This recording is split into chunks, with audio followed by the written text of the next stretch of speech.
What's up, guys? Welcome back to the garage. For any of my new viewers, I'm Dan. This is my 2005 Pontiac that I have a whole rebuild series on the 3.8 liter V6. For any of my old long-time subscribers, this will be the long-awaited transmission video. This is the stock transmission, the 4T65E HD transmission that I just had completely rebuilt. My buddy even put it on a dyno so we know it works well. He even painted it. I went right with SPX Performance parts. I got a whole complete rebuild kit that came with that. We got all the gaskets, all the stock clutches, the billet third gear, the new chains. We switched the gear ratio from 293, the stock ratio, to a 329, so this thing should burn the tires all the way to like third gear. The Transgo shift kit, all the springs, all the gaskets, pretty much. I'm sure I'm forgetting something, guys. Go to their website, SPX Performance, TEP. That guy knows everything. He's been doing these transmissions for a long time. He has everything. You can even buy a whole transmission from him already built if you guys don't want to rebuild it or don't have someone to rebuild it, because that's kind of a luxury. I get it. But today, yeah, we're going to try to mate it to the engine here. And I also got a new starter because we needed a new starter. That'll go on after we do that. This is the old one. Trash. And then, yeah, be able to install it. So to mate this engine and transmission, you have like 1, 2, 3, 4, 5. You have 5 18mm bolts on the L32 block. The transmission has the bolt hole, but on the actual engine block, it doesn't. I mean, it like has a sleeve, but it doesn't have a screw. I've checked. It's not broken. It's not. I don't know. And then this other one here. This is the bitch bolt. For any of you guys know, this is literally, that's what they call it, because it's a pain in the ass to get to once the transmission is all the way in place. I was almost tempted to not even put it back on, to be honest, but I know that's probably not good.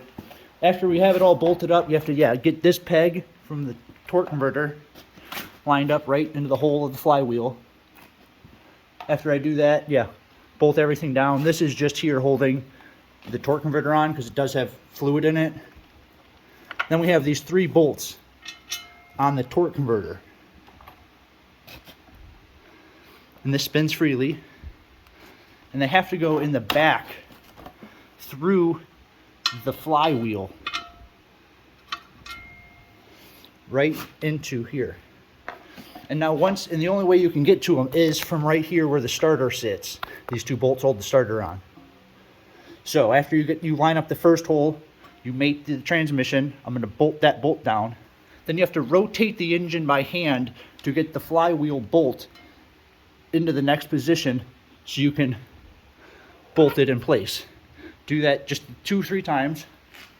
And then you'll have another mount on the back of the engine on the L32s here and here, which I'll take off the bolts on the differential here and here, and then replace and put them back in, and that'll mount it to the engine there. And we have the side mount here.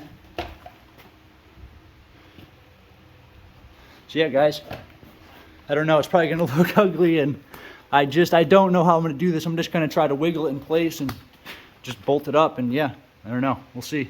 Let's try it.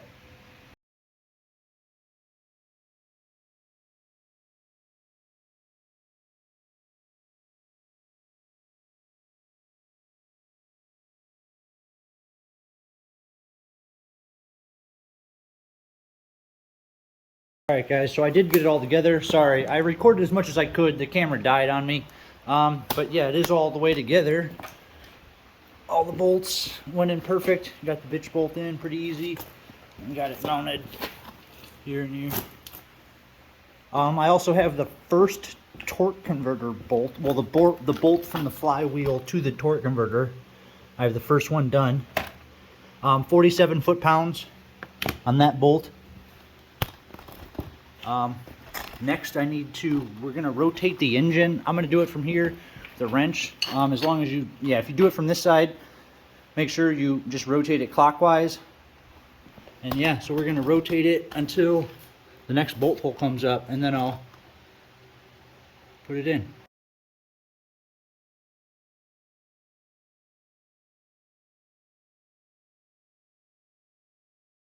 Guys, yeah, that went on all really smooth, a lot easier than I thought it was going to be.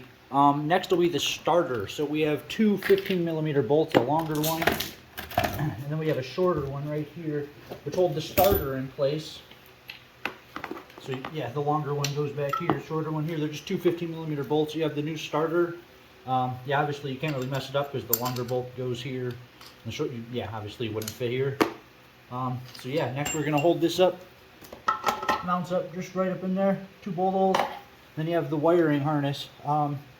Yeah, when you guys take them off, make sure you do this. I did this like 6 months ago when I took this off the car, and I actually made sure to like zip tie the wires all together and label everything, so I know that all these wires here, as crazy as it seems, I know that these wires here, because they're zip tied, the smaller one wrapped around these two that are zip tied, or they go on the same peg.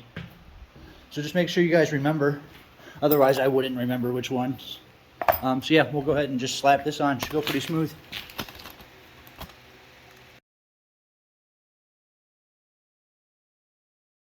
Like I said, that was a pretty easy and straightforward install.